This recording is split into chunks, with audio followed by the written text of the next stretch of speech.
Agora a gravação do comentário de rádio, feita ontem à noite e divulgado na manhã desta sexta-feira, 15 de agosto, por 210 emissoras. Lembre-se de se inscrever, se ainda não fez isso. Estamos chegando a 3 milhões e 100 mil. E ao final de deixar o gostei, eu não gostei. Vamos então ao comentário.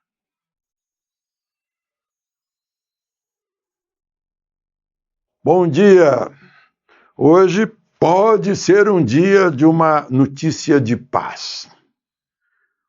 Trump está se encontrando, é o anfitrião de Putin no estado americano do Alasca, que os americanos compraram dos russos em 1867, por um pouco mais de 7 milhões de dólares.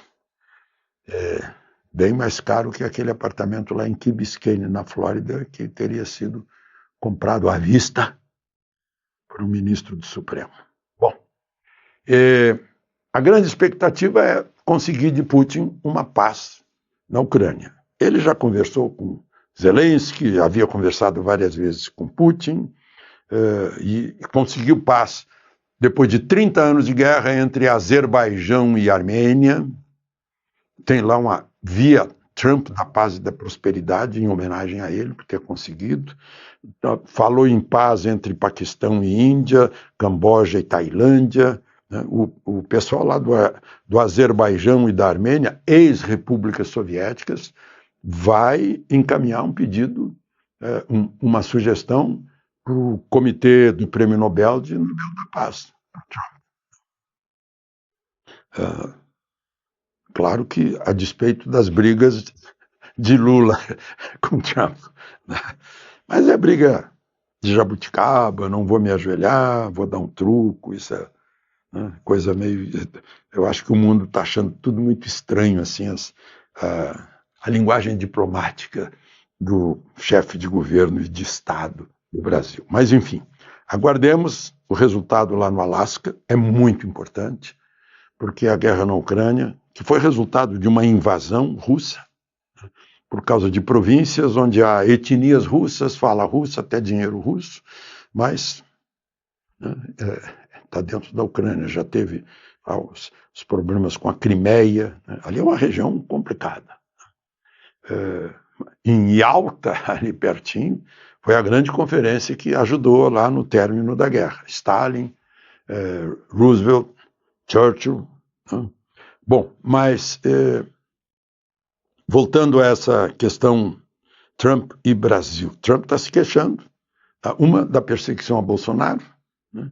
E outra, ele diz que o Brasil sempre cobrou muita taxa contra os Estados Unidos. Lula já disse que não, que o Trump está mentindo. Então a gente está com essa história nesse pé. Mas eu queria falar de uma outra questão também com vocês, porque vocês viram aí, né, esse sujeito lá em Minas Gerais que matou um lixeiro, porque o caminhão do lixo estava atrapalhando a passagem dele. E ele ameaçou a motorista do caminhão do lixo, já com uma arma na mão. Uma pistola. E sabe de quem era a pistola? Da mulher dele. Sabe quem era a mulher dele? Quem é a mulher dele? Uma delegada de polícia. Ele estava com a arma da delegada de polícia, mulher dele, e se sentindo o poderoso. É um sujeito de 47 anos, que é uma montanha, a gente vê que ele está bombado de academia. Os jornalistas chamam ele de empresário, não é empresário coisa nenhuma. Empresário é o Jorge Gerdau e Johan Peter, Antônio Emílio de Moraes, né? Ele é comerciante de bebidas, né? Sem nenhuma... Adoro os comerciantes de vinhos, por exemplo, né? Mas enfim, o sujeito deu um tiro, já que o caminhão estava dificultando a passagem dele, ele passou, mas deu um tiro no peito de um dos lixeiros e matou o lixeiro.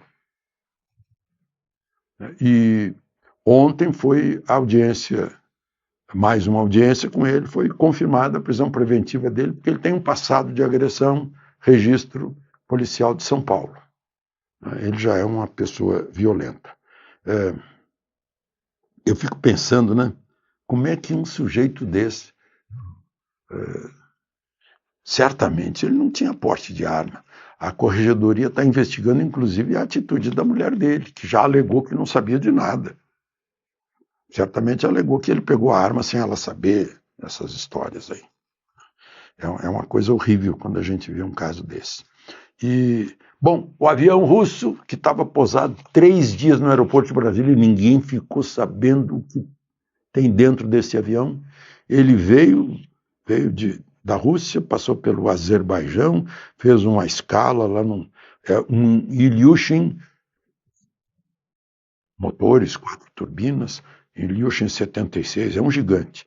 Fez ainda uma escala na Guiné, e depois pousou em Brasília, saiu de Brasília, pousou em Santa Cruz de la Sierra, na Bolívia, depois em Colômbia, né, em Bogotá, e por fim não, está indo para Cuba, tudo indica, Caracas. Esse avião não é da Força Aérea Russa, é de uma empresa de transporte aéreo, chamada Aviacom. E parece que vai para a Havana. Ele está sancionado pelo governo americano porque é um transportador de armas para ditaduras. Passou no aeroporto de Brasília 3 vezes, no registro da ANAC, né, segundo a Erdin, não tem nenhum registro de carga. Né? Seria diplomático, portanto, uma passagem diplomática por aqui, portanto, isenta de inspeção. Aí a gente fica lembrando que logo no início do governo Lula, 2 belonaves sancionadas pelos americanos como terroristas ficaram misteriosamente no Rio de Janeiro, fundeadas lá e depois saíram. Mistérios que são encobertos aí pelos sigilos do governo Lula. De Brasília, Alexandre Garcia.